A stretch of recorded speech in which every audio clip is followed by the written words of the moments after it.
छात्रों, आज हम काव्य के विषय में जानेंगे और यह जानने का प्रयास करेंगे कि काव्य कितने प्रकार का होता है। काव्य का विभाजन हम किस प्रकार से कर सकते हैं, उसके अध्ययन की सुविधा के लिए आज हम यह जानने का प्रयास करेंगे, क्योंकि जितनी भी विधाएं हैं उन सभी विधाओं में सर्वाधिक चर्चित, प्रसिद्ध एवं प्राचीन विधा काव्य ही रही है। यह अलग बात है कि उसको कभी काव्य का नाम दिया गया, कभी साहित्य का नाम दिया गया, तो कभी वाङ्मय का नाम दिया गया। तो आज हम उस काव्य के विषय में, उसके वर्गीकरण के विषय में जानकारी प्राप्त करेंगे कि काव्य को किस प्रकार से वर्गीकृत किया जा सकता है। काव्य को वर्गीकृत करने के लिए कुछ आधार दिए गए हैं। उन आधारों के विषय में भी हम जानकारी प्राप्त करेंगे कि कौन कौन से आधार हैं, जिन आधारों पर हम काव्य को वर्गीकृत कर सकते हैं, किन आधारों पर उनका विभाजन कर सकते हैं। यह जानना भी अत्यंत आवश्यक हो जाता है। तो सबसे पहले हम काव्य के लिए रमणीयता के आधार पर वर्गीकृत कर सकते हैं। यहाँ रमणीयता से तात्पर्य अर्थ और शब्द की रमणीयता से है। शब्द की रमणीयता की दृष्टि से काव्य के उत्तम, मध्यम तथा अधम 3 प्रकार के भेद किए जा सकते हैं, और अर्थ की रमणीयता की दृष्टि से इसके ध्वनि काव्य, गुणीभूत और चित्र काव्य के भेद किए जा सकते हैं। अतः शब्दार्थ की रमणीयता के आधार पर काव्य का वर्गीकरण हम इस प्रकार से कर सकते हैं, क्योंकि काव्य का शरीर शब्द होता है, अर्थ उसका आस्वाद बोधक होता है। तो रमणीयता के आधार पर हम काव्य को प्रमुख रूप से 3 भागों में वर्गीकृत कर सकते हैं। नंबर 1 ध्वनि काव्य, नंबर 2 गुणीभूत काव्य, नंबर 3 चित्र काव्य। आनंदवर्धन ने ध्वनि काव्य को सर्वोत्तम काव्य माना है, जिसमें शब्दों में वाक्य की अपेक्षा व्यंग्यार्थ का अधिक चमत्कार होता है। जिस काव्य में अर्थ कथित न होकर ध्वनित होता है, वही काव्य उत्तम काव्य माना जाता है। इसमें काव्य का प्रत्येक अंग प्रायः ध्वनित होता है, कथित नहीं। इस प्रकार का काव्य सर्वश्रेष्ठ काव्य माना जाता है। उसके बाद है गुणीभूत काव्य। इसमें व्यंग्यार्थ की पूर्ण प्रधानता नहीं होती है। व्यंग्यार्थ और वाच्यार्थ या तो समान होते हैं, या व्यंग्यार्थ वाच्यार्थ की अपेक्षा गौण रहता है। इस प्रकार का काव्य मध्यम कोटि का काव्य माना जाता है। उसके बाद नंबर 3 है चित्र काव्य, जहाँ केवल शब्दों का चमत्कार हो, रस की प्रधानता ना हो, वह काव्य चित्र काव्य अथवा अधम काव्य माना जाता है। राजशेखर ने रसहीन काव्य को चित्र काव्य माना है।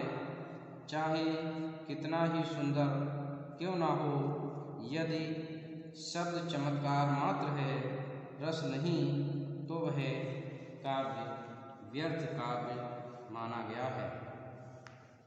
पंडित राज जगन्नाथ ने काव्य के 4 भेद माने हैं: उत्तमोत्तम, उत्तम, मध्यम और अधम।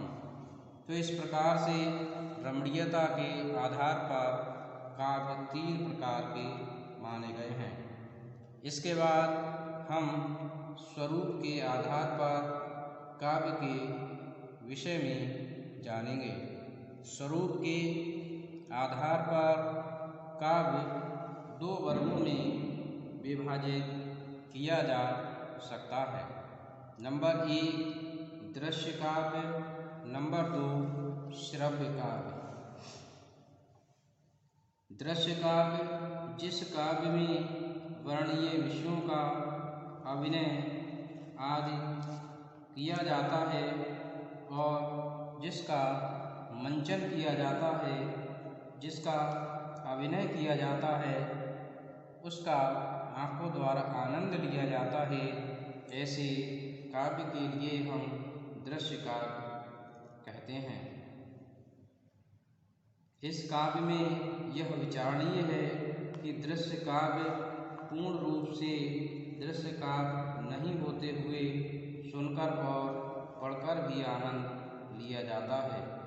दृश्य काव्य के अंतर्गत नाटक की तकनीकी इतनी विस्तृत और विकसित हो गई है कि वह श्रवण एवं पठन दोनों की सामग्री बन गई है। रेडियो नाटक श्रव्य काव्य कहे जाएंगे और पुस्तक रूप में प्राप्त पठन की वस्तु, किंतु आज नाटक दृश्य काव्य के लिए रूढ़ हो गया है। इसकी रूढ़ता का कारण ये है कि नाटक में पात्र अवनीत चरित्रों का अपने ऊपर आरोप कर लेते हैं। तो इस प्रकार से दृश्य काव्य वह काव्य होता है जिसका मंचन किया जाता है, जिसका अभिनय किया जाता है। दूसरा काव्य है श्रव्य काव्य। जिस काव्य का आनंद पढ़ने और सुनने से प्राप्त होता है, उस काव्य के लिए श्रव्य काव्य कहते हैं। श्रव्य काव्य मुख्य रूप से अध्ययन की वस्तु है। इसके भी अनेक प्रकार के भेद बताए जाते हैं। इसके बाद अब हम शैली के आधार पर काव्य का विभाजन देखेंगे। शैली के आधार पर काव्य प्रमुख रूप से 2 प्रकार का होता है: गद्य काव्य और दूसरा पद्य काव्य। जिस काव्य में पद्य का नितांत अभाव होता है और गद्यात्मक शैली का प्रयोग होता है, जिसमें लय, संगीत, नादात्मक सौंदर्य नहीं होता है, ऐसे काव्य के लिए हम गद्य काव्य की श्रेणी में रखते हैं। आजकल इन्हें गद्य काव्य न कहकर मात्र गद्य की ही संज्ञा दी जाती है।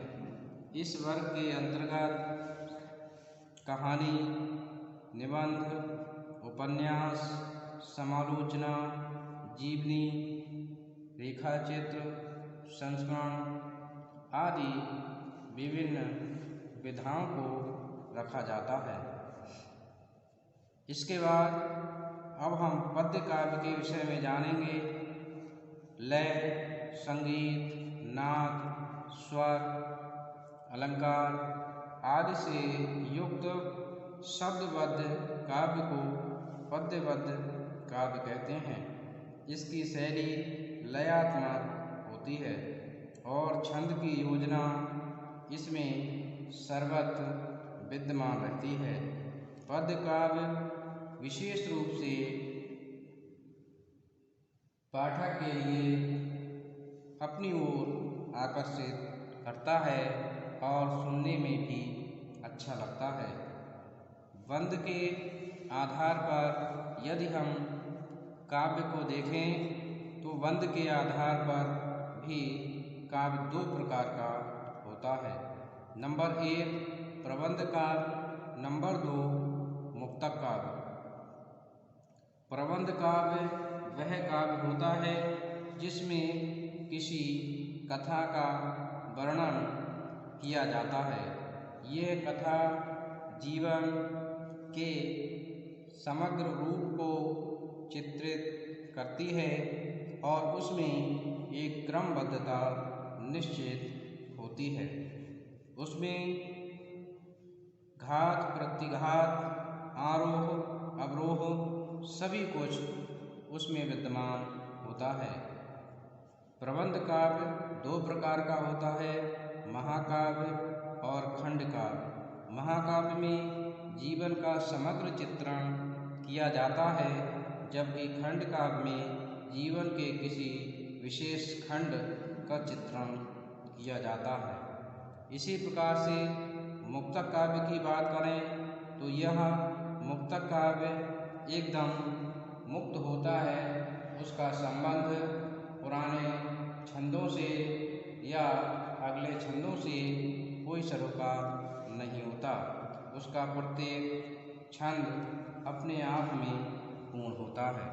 तो इस प्रकार से आज हमने विभिन्न आधारों पर काव्य का वर्गीकरण देखा। धन्यवाद।